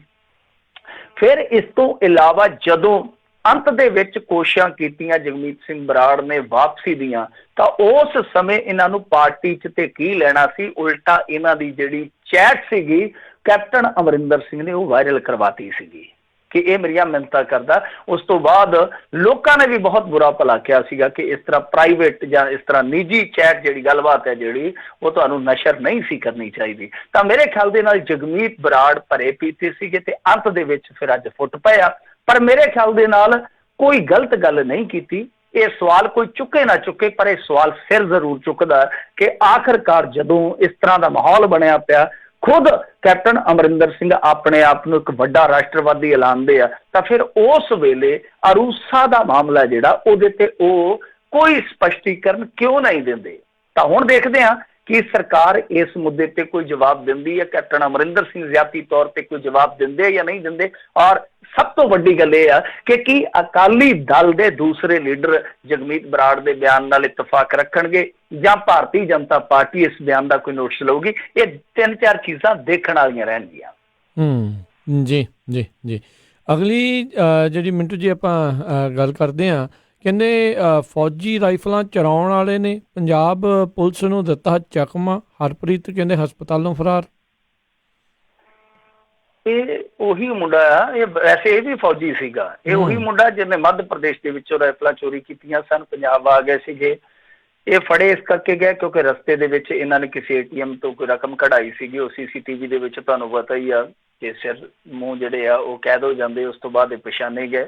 ਫਿਰ ਪੰਜਾਬ ਪੁਲਿਸ ਨੇ ਇਹਨਾਂ ਨੂੰ 6 ਕੁ ਦਿਨਾਂ ਬਾਅਦ ਫੜ ਲਿਆ ਸੀਗਾ, 5-6 ਦਿਨਾਂ ਬਾਅਦ, ਤੇ ਉਸ ਤੋਂ ਬਾਅਦ ਇਹਨਾਂ ਨੂੰ ਰਿਮਾਂਡ ਤੇ ਲਿਆ ਗਿਆ। ਫਿਰ ਉਸ ਤੋਂ ਬਾਅਦ ਫਿਰ ਸ਼ਾਇਦ ਹੁਸ਼ਿਆਰਪੁਰ ਦੀ ਜੇਲ੍ਹ ਦੇ ਵਿੱਚ, ਸੌਰੀ ਮੈਂ ਫਿਰੋਜ਼ਪੁਰ ਕਹਿ ਗਿਆ ਸੀ, ਹੁਸ਼ਿਆਰਪੁਰ ਜੇਲ੍ਹ ਦੇ ਵਿੱਚ ਘੱਲ ਦਿੱਤਾ ਗਿਆ ਸੀ। ਉਸ ਤੋਂ ਬਾਅਦ ਇਸ ਮੁੰਡੇ ਨੂੰ ਇਹ ਪੁਲਿਸ ਜਿਹੜੀ ਆ ਹਸਪਤਾਲ ਲੈ ਕੇ ਆਉਂਦੀ ਹੈ ਇਲਾਜ ਕਰਵਾਉਣ ਵਾਸਤੇ, ਪਰ ਉੱਥੋਂ ਭੱਜ ਜਾਂਦਾ। ਇਹ ਤੇ ਕਹਿੰਦੇ ਆ ਕਿ ਦੇਖੋ ਜੀ ਉਹ ਵਾਸ਼ਰੂਮ ਦਾ ਬਹਾਨਾ ਲਾ ਕੇ ਚਲੇ ਗਿਆ, ਉੱਥੋਂ ਬਾਅਦ ਦੇ ਵਿੱਚ ਸਾਡੇ 2 ਗਾਰਡਸ ਨੂੰ ਧੱਕਾ ਮਾਰ ਕੇ ਨਿਕਲ ਗਿਆ। ਪਰ ਜਿਹੜੇ ਰਿਪੋਰਟਰਸ ਨੇ, ਉੱਥੋਂ ਦੇ ਸਥਾਨਕ ਰਿਪੋਰਟਰਸ ਨੇ, ਉਹ ਐਸੀਆਂ ਰਿਪੋਰਟਾਂ ਦੇ ਰਹੇ ਆ, ਮੀਡੀਆ ਰਿਪੋਰਟਾਂ ਦੇ ਰਹੇ ਆ ਕਿ ਦਰਅਸਲ ਜਿਹੜੇ ਇਹਨਾਂ ਦੇ ਉੱਥੇ ਗਾਰਡ ਸੀਗੇ, ਹੋਮ ਗਾਰਡ ਸੀਗੇ, ਉਹ 4 ਜਣੇ ਸੀਗੇ, 4 ਚੋਂ 2-3 ਉਸ ਵੇਲੇ ਗੈਰ ਹਾਜ਼ਰ ਸਨ। ਤਾਂ ਉਹ ਬੰਦਾ ਆਰਾਮ ਦੇ ਨਾਲ ਆਪਣੀਆਂ ਹੱਥਕੜੀਆਂ ਜਿਹੜੀਆਂ ਲਵਾ ਕੇ ਤੇ ਉੱਥੋਂ ਨਿਕਲ ਗਿਆ। ਸੋ ਜਾਨੀ ਇਹ ਕੰਟਰਾਡਿਕਸ਼ਨ ਗੱਲਾਂ ਸਾਹਮਣੇ ਆ ਰਹੀਆਂ। ਇਹ ਕਹਿੰਦੇ ਕਿ ਧੱਕਾ ਮਾਰ ਕੇ ਨਿਕਲ ਗਿਆ, ਉਹ ਕਹਿੰਦੇ ਜੀ ਕਿ ਆਰਾਮ ਨਾਲ ਉਹਨੂੰ ਧੱਕਾ ਮਾਰਨ ਦੀ ਵੀ ਤਕਲੀਫ ਨਹੀਂ ਝੱਲਣੀ ਪਈ, ਉਠਾਉਣੀ ਪਈ, ਉਹ ਆਰਾਮ ਦੇ ਨਾਲ ਆਪਣੀਆਂ ਹੱਥਕੜੀਆਂ ਲਾ ਕੇ ਭੱਜ ਗਿਆ। ਤਾਂ ਇਹ ਮਾਮਲਾ ਜਿਹੜਾ ਇਹ ਹੁਣ ਇੱਕ ਵੈਸੇ ਤੇ ਹਿਰਾਸਤੀ ਫਰਾਰੀ ਦਾ, ਪਰ ਇਹਦੇ ਨਾਲ ਤੁਹਾਨੂੰ ਪਤਾ ਹੀ ਜਿਸ ਤਰ੍ਹਾਂ ਉਹਨਾਂ ਨੇ ਫੌਜੀ ਰਾਈਫਲਾਂ ਚਲਾਈਆਂ ਸੀਗੀਆਂ, ਉਹ ਮਾਮਲਾ ਜਿਹੜਾ ਹੋਰ ਗੰਭੀਰ ਹੋ ਜਾਣਾ, ਸੰਵੇਦਨਸ਼ੀਲ ਹੋ ਜਾਣਾ। ਔਰ ਦੂਜੀ ਚੀਜ਼ ਇਹ ਆ ਕਿ ਇਸ ਮੁੰਡੇ ਨੇ ਜਿੱਥੋਂ ਟ੍ਰੇਨਿੰਗ ਲਈ ਸੀ, ਉਸ ਟ੍ਰੇਨਿੰਗ ਸੈਂਟਰ ਦੇ ਵਿੱਚੋਂ ਹੀ ਇਹ ਰਾਈਫਲਾਂ ਚੋਰੀ ਕੀਤੀਆਂ ਸਨ। ਤਾਂ ਉਹ ਰਾਈਫਲਾਂ ਚੋਰੀ ਕਰਨ ਦਾ ਜਿਹੜਾ ਮੰਤਵ ਸਾਹਮਣੇ ਆਇਆ ਸੀ। ਹਾਲਾਂਕਿ ਸਾਡੇ ਮੀਡੀਆ ਨੇ ਤੇ ਲਿਖ ਦਿੱਤਾ ਸੀਗਾ ਕਿ ਖਾਲਿਸਤਾਨੀ ਅੱਤਵਾਦੀ ਫਲਾਣ ਟਮਕਾ ਪਹਿਲੇ ਦਿਨ, ਪਰ ਬਾਅਦ ਚ ਪੁਲਿਸ ਨੇ ਸਾਫ਼ ਕੀਤਾ ਸੀਗਾ ਕਿ ਨਹੀਂ, ਅਸਲ ਦੇ ਵਿੱਚ ਮੱਧ ਪ੍ਰਦੇਸ਼ ਦੇ ਪੰਚਮੜੀ ਫੌਜੀ ਕੈਂਪ ਤੋਂ ਜਿਹੜੀਆਂ ਇਨਸਾਸ ਰਾਈਫਲਾਂ ਚੋਰੀ ਕੀਤੀਆਂ ਗਈਆਂ, ਇਹਨਾਂ ਦਾ ਮੰਤਵ ਜਿਹੜਾ ਸੀਗਾ ਉਹ ਲੁੱਟਾਂ ਖੋਹਾਂ ਕਰਨ ਦਾ ਸੀ, ਕਿਉਂਕਿ ਇਹਨਾਂ ਤੇ ਕਰਜ਼ਾ ਵਾਵਾ ਚੜਿਆ ਪਿਆ ਸੀਗਾ। ਤਾਂ ਬਹਰਹਾਲ ਹੁਣ ਦੁਬਾਰਾ ਕਦੋਂ ਗ੍ਰਿਫਤਾਰੀ ਹੁੰਦੀ ਹੈ ਜਾਂ ਨਹੀਂ ਹੁੰਦੀ, ਇਹ ਸਮਾਂ ਦੱਸੇਗਾ। ਪਰ ਇਸ ਤੋਂ ਪਹਿਲਾਂ ਕਿ ਮੈਂ ਆਪਣੀ ਗੱਲ ਖਤਮ ਕਰਾਂ, ਇੱਕ ਵਧਾਈ ਹੋਰ ਲੈ ਲਓ। ਮੇਰੇ ਖਿਆਲ ਦੇ ਨਾਲ ਰੋਪੜ ਹਸਪਤਾਲ ਚੋਂ ਵੀ ਇੱਕ ਕੈਦੀ ਅੱਜ ਭੱਜ ਗਿਆ ਇਸੇ ਤਰ੍ਹਾਂ। ਜੀ, ਇਹਨਾਂ ਨੂੰ ਮੈਡਲ ਜਿਹੜੇ ਨਾ ਹਰ ਭੱਜਣ ਦੇ ਉੱਤੇ ਮਿਲਣੇ ਚਾਹੀਦੇ ਆ। ਅਗਲੀ ਜਿਹੜੀ ਮਿੰਟੂ ਜੀ ਗੱਲ ਕਰਦੇ, ਕਹਿੰਦੇ CAA ਤੋਂ ਬਾਅਦ ਪੰਜਾਬ ਸਰਕਾਰ NPR ਤੇ ਵੀ ਲੈ ਸਕਦੀ ਆ ਵੱਡਾ ਫੈਸਲਾ। ਬਿਲਕੁਲ ਜੀ, ਜਦੋਂ ਹੁਣ ਆਪਾਂ ਗੱਲਬਾਤ ਕਰਨ ਲੱਗੇ ਸੀਗੇ, ਉਸ ਵੇਲੇ ਪੰਜਾਬ ਦੇ ਟੈਲੀਵਿਜ਼ਨ ਚੈਨਲਾਂ ਨੇ ਵੀ ਇਹ ਖਬਰ ਚਲਾ ਦਿੱਤੀ ਆ। ਇਹਦਾ ਮਤਲਬ ਆ ਕਿ ਅੱਜ ਕੈਬਨਿਟ ਦੀ ਜਿਹੜੀ ਮੀਟਿੰਗ ਹੋਈ, ਉਹਦੇ ਵਿੱਚ ਸਿੱਧੇ ਤੌਰ ਤੇ ਫੈਸਲਾ ਲੈ ਲਿਆ ਗਿਆ ਕਿ ਆਉਣ ਵਾਲੇ ਦਿਨਾਂ ਦੇ ਵਿੱਚ ਜਿਹੜਾ ਇਹ ਸਪੈਸ਼ਲ ਇਜਲਾਸ ਹੋਏਗਾ, ਉਹਦੇ ਵਿੱਚ ਜਿਹੜੀ ਕਾਂਗਰਸ ਸਰਕਾਰ ਆ ਉਹ CAA ਤੋਂ ਬਾਅਦ NPR ਤੇ ਜਾਂ NRC ਤੇ ਕੋਈ ਵੱਡਾ ਫੈਸਲਾ ਲੈ ਸਕਦੀ ਹੈ। ਤਾਂ ਹੁਣ ਇਹਦੇ ਵਿੱਚ ਕੀ ਆ ਕਿ ਤੁਸੀਂ ਦੇਖਿਆ ਹੀ ਹੋਣਾ, ਕੱਲ ਕਾਂਗਰਸ ਦੀ ਨੁਮਾਇੰਦਗੀ ਹੇਠ ਵਿਰੋਧੀ ਧਿਰਾਂ ਦੀ ਮੀਟਿੰਗ ਹੁੰਦੀ ਹੈ ਦਿੱਲੀ 'ਚ। ਉਸ ਤੋਂ ਬਾਅਦ ਉਹ ਜਿਹੜਾ ਅਧਿਕਾਰਤ ਬਿਆਨ ਜਾਰੀ ਕਰਦੇ, ਉਹਦੇ ਵਿੱਚ ਸਾਫ਼ ਤੌਰ ਤੇ ਜ਼ਿਕਰ ਕਰਦੇ ਆ, ਅਪੀਲ ਕਰਦੇ ਆ ਕਿ ਜਿਹੜੇ ਰਾਜ ਆ, ਯਾਨੀ ਜਿਹੜੇ CAA ਦੇ ਵਿਰੋਧ ਦੇ ਵਿੱਚ ਖੜੇ ਆ, ਉਹ NPR ਦੀ ਜਿਹੜੀ ਐਕਸਰਸਾਈਜ਼ ਹੈ, ਕਸਰਤ ਹੈ, ਉਸ ਨੂੰ ਰੋਕ ਦੇਣ, ਯਾਨੀ ਅਪੀਲ ਕੀਤੀ ਜਾਂਦੀ ਆ। ਤਾਂ ਜਿੱਥੇ ਹੁਣ ਕਾਂਗਰਸ ਸ਼ਾਸਤ ਸਰਕਾਰ ਹੈ, ਉੱਥੇ ਤੇ ਫਿਰ ਉਹਨਾਂ ਨੂੰ ਇਸ ਤਰ੍ਹਾਂ ਦਾ ਪਹਿਰਾ ਦੇਣਾ ਹੀ ਪਊਗਾ ਨਾ ਬੋਲਾਂ ਤੇ, ਕਿਉਂਕਿ ਜੇ ਮੰਨ ਲਓ ਕਾਂਗਰਸ ਦਾ ਹੀ ਕੋਈ ਚੀਫ ਮਿਨਿਸਟਰ ਇਸ ਗੱਲ ਤੇ ਪਹਿਰਾ ਨਹੀਂ ਦਿੰਦਾ ਤੇ ਉੱਥੇ ਫਜ਼ੀਅਤ ਵਾਲੀ ਗੱਲ ਹੋ ਜਾਏਗੀ ਨਾ, ਨਮੋਸ਼ੀ ਵਾਲੀ ਗੱਲ ਹੋ ਜਾਏਗੀ। ਸੋ ਇਸ ਕਰਕੇ ਕੈਪਟਨ ਅਮਰਿੰਦਰ ਸਿੰਘ ਨੂੰ ਇਹ ਫੈਸਲਾ ਲੈਣਾ ਹੀ ਪਵੇਗਾ, ਕਰੜਾ ਲੈਣਾ ਪਵੇਗਾ। ਹੁਣ ਦੇਖੋ, ਮਤਾ ਪਾਉਣ ਵਾਲੀ ਤਾਂ ਜਿੱਥੋਂ ਤੱਕ ਗੱਲ ਹੈ ਕਿ ਜੇ ਅਸੈਂਬਲੀ 'ਚ ਮਤਾ ਵੀ ਪਾਉਣ, ਉਹਦਾ ਕੱਖ ਨਹੀਂ ਵੱਟਿਆ ਜਾਣਾ, ਕਿਉਂਕਿ ਕੇਰਲ ਸਰਕਾਰ ਨੇ ਮਤਾ ਪਾਇਆ ਸੀਗਾ, ਤੁਹਾਨੂੰ ਚੇਤੇ ਹੋਣਾ, ਪਰ ਉਹ ਅੱਜ ਸੁਪਰੀਮ ਕੋਰਟ 'ਚ ਮੂਵ ਹੋਈ ਆ। ਕੇਰਲ ਦੀ ਗੌਰਮੈਂਟ ਇਸ ਕਰਕੇ ਮੂਵ ਹੋਈ ਕਿਉਂਕਿ ਜਿਹੜਾ ਉਹਨਾਂ ਦਾ ਰੈਜ਼ੋਲੂਸ਼ਨ ਸੀਗਾ ਉਹ ਰੱਦ ਕਰ ਦਿੱਤਾ ਗਿਆ ਸੀਗਾ ਕੇਂਦਰ ਸਰਕਾਰ ਵੱਲੋਂ, ਤਾਂ ਉਹ ਫਿਰ ਸੁਪਰੀਮ ਕੋਰਟ 'ਚ ਮੂਵ ਹੋਇਆ। ਤਾਂ ਇਹਦਾ ਮਤਲਬ ਇਹੋ ਆ ਕਿ ਇਹਨਾਂ ਨੂੰ ਇੱਕ ਤੇ ਆਪਣੇ ਵਕੀਲਾਂ ਦੀ ਫੌਜ ਦੇ ਨਾਲ ਸਲਾਹ ਕਰਨੀ ਪਊਗੀ ਕਿ ਅਸੀਂ ਕਿਹੜਾ ਕਦਮ ਚੁੱਕੀਏ, ਔਰ ਦੂਸਰਾ ਹੈ ਕਿ ਅਸੈਂਬਲੀ ਨੂੰ ਭਰੋਸੇ 'ਚ ਲੈਣਾ ਪਊਗਾ। ਤਾਂ ਉਹ ਤੇ ਚਲੋ ਇਹਨਾਂ ਦਾ ਬਹੁਮਤ ਬਹੁਤ ਵੱਡਾ, ਵੈਸੇ ਵੀ ਮੇਰੇ ਖਿਆਲ ਦੇ ਨਾਲ ਆਮ ਆਦਮੀ ਪਾਰਟੀ ਨੇ ਵੀ ਵਿਰੋਧਤਾ ਕਰਨੀ ਹੈ, ਉਹ ਇਹਨਾਂ ਦੇ ਨਾਲ ਹੀ ਖਲੋਣਗੇ। ਅਕਾਲੀ ਦਲ ਦਾ ਤੁਹਾਨੂੰ ਪਤਾ ਹੀ ਹੈ, ਜਿਸ ਤਰ੍ਹਾਂ ਦਾ ਨਾ ਹੋਇਆ ਉਹ ਵਾਕਆਊਟ ਕਰ ਜਾਣਗੇ, ਉਹਨਾਂ ਦੇ ਕੋਲ ਇਸ ਤਰ੍ਹਾਂ ਦਾ ਵੀ ਹਥਿਆਰ ਹੁੰਦਾ। ਤਾਂ ਖੈਰ ਲੱਗਦਾ ਇਹੋ ਆ ਕਿ ਇਹ NPR ਦੀ ਐਕਸਰਸਾਈਜ਼ ਰੋਕਣਗੇ, ਔਰ ਜੇ ਰੋਕਣਗੇ ਤਾਂ ਮੈਂ ਕਹੂੰਗਾ ਕਿ ਬਹੁਤ ਚੰਗਾ, ਬਹੁਤ ਚੰਗਾ। ਉਹਦਾ ਇੱਕ ਕਾਰਨ ਆ, ਦੇਖੋ ਇਹ ਨਹੀਂ ਹੈ ਆਪਾਂ ਕਹਿੰਦੇ ਕਿ ਆਪਾਂ ਸਿਰਫ ਨਰਿੰਦਰ ਮੋਦੀ ਸਰਕਾਰ ਦੇ ਕੋਈ ਵਿਰੋਧੀ ਆ, ਨਹੀਂ। ਉਹਦੇ 'ਚ ਇਹ ਆ ਕਿ ਜਿਹੜਾ NPR ਨੈਸ਼ਨਲ ਪਾਪੂਲੇਸ਼ਨ ਰਜਿਸਟਰ, ਜਿਹੜਾ ਕਿ ਸੈਂਸਸ ਤੋਂ ਪਹਿਲਾਂ ਆਉਣਾ ਹੈ, ਉਹਦੇ ਵਿੱਚ ਕੀ ਆ ਕਿ ਇਸ ਵਾਰੀ ਕੁਛ ਇਹਨਾਂ ਨੇ ਐਡੀਸ਼ਨਲ ਸੋਧਾਂ ਕੀਤੀਆਂ ਨੇ। ਉਹ ਜਿਹੜੀਆਂ ਸੋਧਾਂ ਨੇ ਉਹਨਾਂ ਦੇ ਵਿੱਚ ਇੱਕ ਬਹੁਤ ਕਸੂਤਾ ਪੰਗਾ ਹੈ ਕਿ ਆਪਣੇ ਮਾਂ-ਬਾਪ ਦੀ ਜਨਮ ਤਰੀਕ ਤੇ ਉਹਨਾਂ ਦਾ ਜਨਮ ਸਥਾਨ ਤੁਸੀਂ ਲਿਖੋ, ਦਰਜ ਕਰੋ। ਇਸ ਤੋਂ ਇਲਾਵਾ ਹੋਰ ਵੀ ਪੰਗੇ ਆ, ਮੈਂ ਕਦੇ ਤੁਹਾਨੂੰ ਤਫਸੀਲ 'ਚ ਫਿਰ ਦੱਸ ਦੂੰਗਾ। ਤਾਂ ਉਹ ਜਿਹੜਾ ਪੰਗਾ ਹੈ ਉਹ ਇਹੋ ਜਿਹਾ ਪੰਗਾ ਕਿ ਜੇ ਤੁਸੀਂ ਮੰਨ ਲਓ ਨਹੀਂ ਉੱਥੇ ਸਾਫ਼ ਕਰ ਸਕੇ, ਉਹ ਜਿਹੜੇ 5-6 ਇਹਨਾਂ ਨੇ ਹੁਣ ਵਧੀਕ ਦਿੱਤੇ ਆ ਖਾਨੇ, ਜੇ ਤੁਸੀਂ ਨਹੀਂ ਭਰ ਸਕੇ ਤੇ ਜਿਹੜਾ ਤੁਹਾਡਾ ਇੱਥੋਂ ਦਾ ਕੋਈ ਮੈਜਿਸਟ੍ਰੇਟ ਆ ਜਾਂ ਜਿਹੜਾ ਵੀ ਉਹ ਇੱਥੇ ਸੈਂਸਸ ਕਰਨ ਆਇਆ, ਮਰਦਮਸ਼ੁਮਾਰੀ ਕਰਨ ਆਇਆ ਜਾਂ NPR ਦੀ ਪ੍ਰਕਿਰਿਆ ਜਿਹੜੀ ਆ ਉਹ ਅਮਲ ਚ ਲਿਆਉਣ ਵਾਲਾ ਕੋਈ ਵੀ ਅਫਸਰ ਆ, ਜੇ ਉਹਨੇ ਤੁਹਾਡੇ ਖਾਨੇ ਦੇ ਅੱਗੇ ਸ਼ੱਕੀ ਲਿਖ ਦਿੱਤਾ ਤਾਂ ਸਮਝ ਲਓ ਕਿ NRC ਹੋ ਗਈ ਤੁਹਾਡੀ। ਸ਼ੱਕੀ ਹੋ ਗਏ ਤਾਂ ਤੁਹਾਨੂੰ ਇਹਨਾਂ ਨੇ 2 ਨੰਬਰਾਂ 'ਚ ਸੁੱਟ ਦਿੱਤਾ। ਸੋ ਇਹੀ ਕਾਰਨ ਆ ਕਿ ਵਿਰੋਧੀ ਧਿਰਾਂ ਨੇ ਅਪੀਲ ਕੀਤੀ ਆ ਕਿ ਭਾਈ NPR ਜਿਹੜਾ ਹੈ ਉਹਨੂੰ ਤੁਸੀਂ ਕਿਸੇ ਨਾ ਕਿਸੇ ਤਰੀਕੇ ਨਾਲ ਰੋਕੋ। ਤਾਂ ਮੇਰੇ ਖਿਆਲ ਦੇ ਨਾਲ NPR ਤੇ ਸਭ ਤੋਂ ਪਹਿਲਾਂ ਫੈਸਲਾ ਲਿਆ ਜਾਏਗਾ। ਜੀ ਜੀ ਜੀ। ਅਗਲੀ ਜਿਹੜੀ ਮਿੰਟੂ ਜੀ ਗੱਲ ਕਰਦੇ, ਕਹਿੰਦੇ ਸਿੱਖਿਆ ਵਿਭਾਗ ਫੇਰ ਬਣਿਆ ਮਜ਼ਾਕ ਦਾ ਪਾਤਰ। ਦੇਖੋ ਇਹਨਾਂ ਦਾ ਕੰਮ ਇਹੋ ਹੀ ਹੈ ਜੀ, ਜਿੱਦਾਂ ਹੁਣ ਕਰਦੇ ਹੀ ਹੁੰਦੇ ਆ। ਇੱਕ ਵਾਰੀ ਇਹਨਾਂ ਨੇ ਇਹ ਵੀ ਕਹਿ ਦਿੱਤਾ ਸੀਗਾ ਕਿ ਮਾਸਟਰਾਂ ਦੀ ਅਸੀਂ ਡਿਊਟੀ ਲਾਉਣੀ ਇੱਕ ਕੰਮ ਤੇ ਮਾਸਟਰ ਪੁੱਛਦੇ ਕੀ, ਕਹਿੰਦੇ ਜੀ ਕਿ ਸਵੇਰੇ ਤੁਸੀਂ ਜਾ ਕੇ ਬਾਹਰ ਖੇਤਾਂ 'ਚ ਖਲੋ ਜਾਣਾ ਕਿ ਕਿੰਨੇ ਬੰਦੇ ਪਿੰਡ ਦੇ ਜੰਗਲ ਪਾਣੀ ਬਾਹਰ ਬੈਠਣ ਆਉਂਦੇ ਆ। ਤੇ ਉਸ ਤੋਂ ਬਾਅਦ ਫਸੀਅਤ ਹੋਈ ਸੀਗੀ। ਦੇਖੋ ਕਦੇ ਕਹਿ ਦਿੰਦੇ ਕਿ ਮਾਸਟਰ ਕੁੜਤਾ ਪਜਾਮਾ ਨਹੀਂ ਪਾ ਸਕਦਾ, ਕਦੇ ਮਾਸਟਰਾਨੀਆਂ ਨੂੰ ਕਹਿ ਦਿੰਦੇ ਕਿ ਆਹ ਨਹੀਂ ਪਾ ਸਕਦੇ। ਇਸ ਤਰ੍ਹਾਂ ਦੇ ਬਹੁਤ ਇਹਨਾਂ ਦੇ ਨਾ ਆਉਂਦੇ ਫੈਸਲੇ ਵੀ ਬੜੇ ਵਿਵਾਦਤ ਹੁੰਦੇ। ਤਾਂ ਬਹਰਹਾਲ ਜੋ ਗੱਲ ਕੀਤੀ ਜਾ ਰਹੀ ਹੈ ਉਹ ਕੀਤੀ ਜਾ ਰਹੀ ਆ ਮੇਰੇ ਖਿਆਲ ਦੇ ਨਾਲ ਫਾਜ਼ਿਲਕਾ ਜ਼ਿਲ੍ਹੇ ਦੀ, ਜਿੱਥੇ ਇੱਕ ਬੀਬੀ ਕੋਈ ਸੀਗੀ ਨਿਹਾਲ ਕੌਰ, ਜਿਹੜੀ ਕਿ ਸਿੱਖਿਆ ਵਿਭਾਗ ਦੇ ਦਫ਼ਤਰ ਦੇ ਵਿੱਚ ਮੇਰੇ ਖਿਆਲ ਦੇ ਨਾਲ ਦਰਜਾ 4 ਦੀ ਕਰਮਚਾਰਨ ਸੀਗੀ। ਉਹ ਕਿਤੇ ਅੱਗ ਸੇਕਣ ਡਈ ਸੀ, ਉੱਤੋਂ ਅਫਸਰ ਆ ਗਿਆ, ਉਹਨਾਂ ਨੇ ਚੱਕ ਕੇ ਮੁਅੱਤਲ ਕਰ ਦਿੱਤਾ। ਫਿਰ ਉਸ ਤੋਂ ਬਾਅਦ ਬੜੀ ਜ਼ਿਆਦਾ ਨਿਖੇਧੀ ਹੋਈ ਇਸ ਚੀਜ਼ ਦੀ ਕਿ ਹਾਲੇ ਤੇ ਉੱਥੇ ਦਫ਼ਤਰ ਦਾ ਕੋਈ ਸਟਾਫ ਹੀ ਨਹੀਂ ਸੀ ਆਇਆ। ਉਹ ਵਿਚਾਰੀ ਆਪਣਾ ਸਾਰਾ ਕੰਮ ਕਰ ਨਿਬੇੜ ਕੇ ਜੇ ਗਰੀਬੜੀ ਨੇ ਅੱਗ ਸੇਕ ਲਈ ਤੇ ਕੀ ਗੁਨਾਹ ਹੋ ਗਿਆ। ਇਹਨਾਂ ਨੇ ਚੱਕ ਕੇ ਮੁਅੱਤਲ ਕਰ ਦਿੱਤਾ। ਫਿਰ ਜਦੋਂ ਵਿਰੋਧ ਹੋਇਆ ਤੇ ਇਹਨਾਂ ਨੇ ਉਹਦੀ ਮੁਅੱਤਲੀ ਜਿਹੜੀ ਰੱਦ ਕਰ ਦਿੱਤੀ ਤੇ ਇੱਕ ਨਾਲ ਨੋਟ ਲਿਖ ਦਿੱਤਾ। ਉਹਦੇ ਵਿੱਚ ਕੀ ਲਿਖਿਆ ਉਹ ਮੈਂ ਤੁਹਾਨੂੰ ਸ਼ਬਦਾਵਲੀ, ਜਿਹੜੀ ਨਾਯਾਬ ਸ਼ਬਦਾਵਲੀ ਆ, ਕਿਤੇ ਫਿਰ ਵੀ ਤੁਹਾਨੂੰ ਜ਼ਿੰਦਗੀ 'ਚ ਚੇਤੇ ਆ ਜਾਵੇ, ਉਹ ਜ਼ਰੂਰ ਯਾਦ ਰੱਖ ਲਿਓ। ਇਹਨਾਂ ਨੇ ਲਿਖਿਆ ਕਿ ਦਫ਼ਤਰ ਦੇ ਸਮੇਂ ਅੱਗ ਸੇਕਣਾ ਕਰਮਚਾਰੀ ਦੀ ਡਿਊਟੀ 'ਚ ਸ਼ਾਮਲ ਨਹੀਂ ਹੈ, ਪਰੰਤੂ ਕਾਫੀ ਕਰਮਚਾਰੀਆਂ ਦੇ ਦਫ਼ਤਰ 'ਚ ਹਾਜ਼ਰ ਨਾ ਹੋਣ ਕਾਰਨ ਨਿਹਾਲ ਕੌਰ ਵਿਹਲੀ ਸੀ, ਜਿਸ ਕਰਕੇ ਨਿਹਾਲ ਕੌਰ BPO ਜੋਗਿੰਦਰ ਦੇ ਨਾਲ ਬੈਠ ਕੇ ਅੱਗ ਸੇਕ ਰਹੀ ਸੀ। ਜੇਕਰ ਦਫ਼ਤਰ 'ਚ ਸਾਰੇ ਕਰਮਚਾਰੀ ਹਾਜ਼ਰ ਹੋਣ ਤਾਂ ਨਿਹਾਲ ਕੌਰ ਨੂੰ ਅੱਗ ਸੇਕਣ ਦਾ ਸਮਾਂ ਨਹੀਂ ਮਿਲਦਾ। ਇਸ ਕਾਰਨ ਸ਼੍ਰੀਮਤੀ ਨਿਹਾਲ ਕੌਰ ਨੂੰ ਅੱਗੇ ਲਈ ਚੇਤਾਵਨੀ ਦਿੰਦਿਆਂ ਕਿ ਸ਼ਾਇਦ ਅੱਗ ਨਾ ਸੇਕਿਆ ਕਰ, ਚੇਤਾਵਨੀ ਦਿੰਦਿਆਂ ਉਕਤ ਕਸੂਰ ਤੋਂ ਮੁਕਤ ਕੀਤਾ ਜਾਂਦਾ ਹੈ ਤੇ ਤੁਰੰਤ ਬਰਖਾਸਤਗੀ ਵਾਪਸ ਲੈਂਦਿਆਂ ਬਹਾਲ ਕੀਤਾ ਜਾਂਦਾ ਹੈ। ਤਾਂ ਇਹਨਾਂ ਬਾਬੂਆਂ ਨੂੰ, ਇਹਨਾਂ ਹਜ਼ੂਰ ਨੂੰ ਇਹ ਵੀ ਬੇਨਤੀ ਹੈ, ਦਰਖਾਸਤ ਆ ਕਿ ਜਿਹੜੇ ਕਰਮਚਾਰੀ ਆ, ਇਹਨਾਂ ਦੇ ਜਿਹੜੇ ਵੱਡੇ ਦਫ਼ਤਰ, ਵੱਡੇ ਕਰਮਚਾਰੀ, ਵੱਡੇ ਢਿਡਾਲੇ, ਇਹਨਾਂ ਦੇ ਜਿਹੜੇ ਰੂਮ ਹੀਟਰ ਆ ਉਹ ਵੀ ਬਾਹਰ ਕਢਾਓ, ਉਹ ਵੀ ਬਾਹਰ ਰਖਾਓ।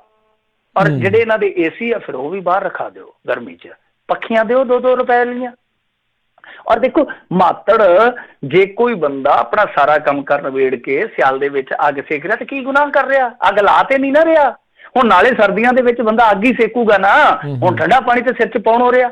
ਕਮਾਲ ਦੀ ਗੱਲ ਆ। ਸੋ ਕਿੰਨੀ ਮੈਂ ਕਹੂੰਗਾ ਕਿ ਸਾਡੇ ਵਿਭਾਗਾਂ ਦੀ, ਸਾਡੇ ਮਹਿਕਮਿਆਂ ਦੀ ਮਾੜੀ ਕਾਰਗੁਜ਼ਾਰੀ ਆ ਕਿ ਪਹਿਲਾਂ ਫੈਸਲਾ ਵੀ ਆਪ ਗਲਤ ਲੈਂਦੇ ਆ ਤੇ ਫਿਰ ਉਸ ਗਲਤ ਫੈਸਲੇ ਨੂੰ ਸਹੀ ਠਹਿਰਾਉਣ ਵਾਸਤੇ ਇੱਕ ਹੋਰ ਆਪਣਾ ਮਜ਼ਾਕ ਜਿਹੜਾ ਉਹ ਆਪ ਹੀ ਉਡਾ ਲੈਂਦੇ ਆ। ਜੀ ਜੀ ਜੀ ਬਿਲਕੁਲ। ਅਤੇ ਬਹੁਤ ਬਹੁਤ ਮਿੰਟੂ ਜੀ ਤੁਹਾਡਾ ਜਿਹੜਾ ਧੰਨਵਾਦ ਕਰਦੇ ਹਾਂ, ਤੁਸੀਂ ਸਾਡੇ ਨਾਲ ਜੁੜੇ, ਇਹਨਾਂ ਖਬਰਾਂ ਬਾਰੇ ਤੁਸੀਂ ਜਾਣਕਾਰੀ ਦਿੱਤੀਆਂ। ਅਗਲੀ ਵਾਰ ਤੱਕ ਲਈ ਬੜੀ ਮਿਹਰਬਾਨੀ। ਪਿਆਰ ਭਰੀ ਸਤਿ ਸ਼੍ਰੀ ਅਕਾਲ ਜੀ। ਸਤਿ ਸ਼੍ਰੀ ਅਕਾਲ ਜੀ। ਜੀ ਸਰੋਤੇ, ਇੱਥੇ ਸਾਡਾ ਅੱਜ ਦਾ ਪ੍ਰੋਗਰਾਮ ਸਮਾਪਤ ਹੈ। ਮਿਲਦੇ ਹਾਂ ਅਗਲੀ ਵਾਰ ਤੱਕ ਲਈ। ਮੇਰੇ ਵੱਲੋਂ ਵੀ ਤੁਹਾਨੂੰ ਸਾਰਿਆਂ ਨੂੰ ਪਿਆਰ ਸਤਿਕਾਰ ਸਨਗੀ ਜਿਹੀ ਸਤਿ ਸ਼੍ਰੀ ਅਕਾਲ। ਜਿਉਂਦੇ ਵਾਸਤੇ ਰਹੋ, ਹੱਸਦੇ ਖੇਡਦੇ ਰਹੋ, ਸੁਣਦੇ ਰਹੋ Punjabi radio USA।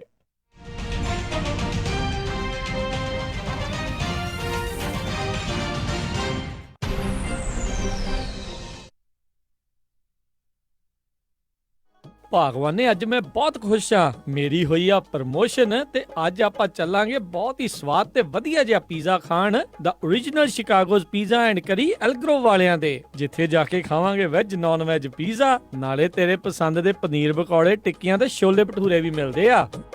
The original Chicago's Pizza and Curry, 9308 Elk Grove Boulevard, Suite 100 Elk Grove। Pizza ਬੈਠ ਕੇ ਵੀ ਖਾ ਸਕਦੇ ਹੋ ਅਤੇ ਟੇਕ ਆਊਟ ਵੀ ਕਰਵਾ ਸਕਦੇ ਹੋ ਅਤੇ ਇਹ ਪੀਜ਼ਾਸ ਡਿਲੀਵਰ ਵੀ ਕਰਦੇ ਹਨ, ਜਿੱਥੋਂ ਲੈ ਸਕਦੇ ਹੋ ਹਰ ਇੱਕ ਤਰ੍ਹਾਂ ਦਾ ਚਿਕਨ ਪੀਜ਼ਾ, ਦੇਸੀ style meat pizza, paneer pizza, veggie pizza ਤੇ ਨਾਨ ਪੀਜ਼ਾ। ਇਸ ਤੋਂ ਇਲਾਵਾ ਬ੍ਰੈਡ ਸਟਿਕਸ, ਵਿੰਗਸ, ਸੈਲਡ ਅਤੇ ਪਾਸਤਾ ਵੀ ਖਾ ਸਕਦੇ ਹੋ ਅਤੇ ਇਹ ਖੁੱਲੇ ਰਹਿੰਦੇ ਹਨ ਸੱਤੋ ਦਿਨ ਸਵੇਰੇ 11 ਵਜੇ ਤੋਂ ਰਾਤੀ 10 ਵਜੇ ਤੱਕ। ਵਧੇਰੇ ਜਾਣਕਾਰੀ ਲਈ ਗੱਲ ਕਰ ਸਕਦੇ ਹੋ 916 478 44 44 916478 4444 ਅਤੇ ਇਹ ਸਾਰੇ ਇਵੈਂਟਸ ਦੇ ਲਈ ਕੇਟਰਿੰਗ ਵੀ ਕਰਦੇ ਹਨ। The original Chicago's Pizza and Curry Elk Grove। Sardar ji, ਸੋਨਾ ਜਾਂ ਘਰ ਤਾਂ ਆਪਾਂ ਲੈ ਲਿਆ ਤੇ ਘਰ ਦੇ ਵਿੱਚ